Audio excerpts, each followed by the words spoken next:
Bayangkan, Anda terpaksa meninggalkan rumah, tanah kelahiran, dan semua yang Anda cintai. Bukan karena bencana, bukan karena kelaparan, tapi karena Anda memilih merah putih, Anda memilih Indonesia. Tapi setelah semua itu, apakah Indonesia benar-benar memilih Anda kembali? Tahun 1999, dunia menyorot Timor Timur. Setelah puluhan tahun menjadi bagian dari Indonesia sejak integrasi 1976, rakyat Timor Timur diberikan referendum. Tetap bersama Indonesia, atau merdeka sebagai negara baru. Ketika hasil referendum diumumkan, lebih dari 78% rakyat memilih merdeka. Tapi itu bukan akhir cerita, itu awal dari tragedi. Puluhan ribu warga Timor Timur yang setia kepada Indonesia tak lagi punya tempat di tanah kelahirannya. Mereka diusir, rumah mereka dibakar, mereka diburu, maka mereka pergi. Mereka berhijrah, bukan ke Madinah, tapi ke Atambua, Kupang, Kefamenanu, bahkan ke Jawa dan Sulawesi.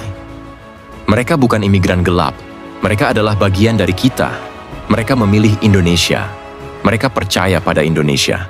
Tapi apa balasan yang mereka dapat?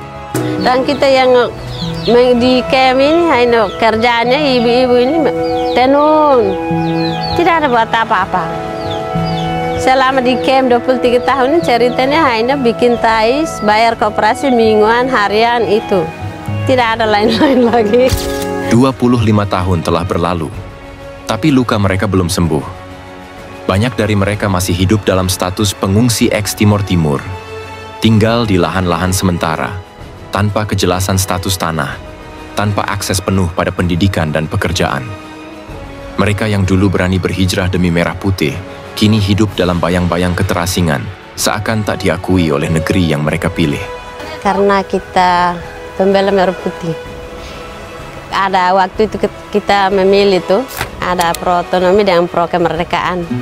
Makanya kita milih pro otonomi. Waktu itu pemilu tanggal 30, otonomi kalah, makanya kita mengungsi ke sini.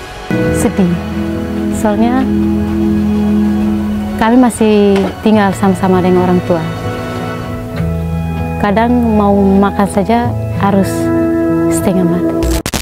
Hijrah Nabi Muhammad SAW adalah perjalanan dari penindasan menuju kejayaan. Tapi hijrah rakyat Timor Timur justru menuju ketidakpastian dan pengabaian. Mereka tak sedang membelot, mereka justru mempertaruhkan segalanya demi Indonesia. Namun apakah negeri ini memberi tempat yang layak bagi mereka? Atau justru kita telah mengubur mereka dalam lipatan sejarah dan membiarkan mereka menjadi bangsa tanpa rumah di rumahnya sendiri?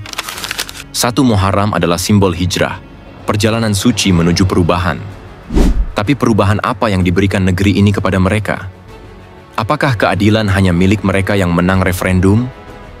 Lalu bagaimana dengan mereka yang kalah demi kesetiaan? Ini bukan soal sejarah, ini soal nurani. Apakah Indonesia hanya mencintai yang memenangkannya dan melupakan mereka yang mencintainya? Karena hijrah sejati bukan sekadar pindah tempat, tapi pindah menuju harapan. Dan harapan itu kini menunggu kita untuk menunaikan janji.